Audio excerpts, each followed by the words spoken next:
भाऊच्या किल्ला राहिला फक्त 1 दिवस आणि कोण जाईल बाहेर आणि कोण राहील घरात. तर लेटेस्ट ट्रेंड नुसार कोण आहे पहिला कोण आहे शेवटी. तर 9 नंबरवरती आहे रुचिता दामदार जी की आपल्या मुखातून खूप चांगले चांगले शब्द यूज करते. त्यानंतर आहे 8व्या नंबरवरती प्रभू शेळके जो आपला कालू डॉन आहे. 7व्या नंबरवरती आहे अनुश्री माने, अंडी चोर पण म्हणू शकता याला आणि चावी चोर पण तुम्ही म्हणू शकता. त्यानंतर आहे राधा पाटील जे डिसेंट आहे आणि त्यानंतर 5व्या नंबरवरती आहे दीपाली सय्यद ज्या आपल्या एज कार्ड खेळतात आणि निर्णय ह्या बदलू शकतात. त्यानंतर 4 नंबरवरती आहे सागर कारंडे सर जे कॉमेडी किंग आहे आणि 3 नंबरवरती करण सोनवणे.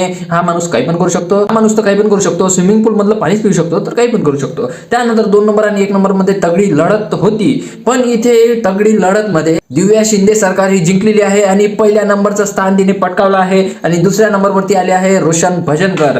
तर यांच्यामध्ये खूप लढत होती पण दिव्या शिंदे सरकार यांना महाराष्ट्रातच नाही तर पूर्ण भारतातील लोकांचा सपोर्ट मिळत आहे त्यामुळे त्या पहिल्या नंबरवर आलेले आहे. आणि तुम्ही अजून वोट केलं नसेल तर नक्की करा. तुम्ही कोणाला सपोर्ट करताय ते कमेंट मध्ये नक्की सांगा आणि आपल्या आयडीला फॉलो पण करून घ्या. धन्यवाद.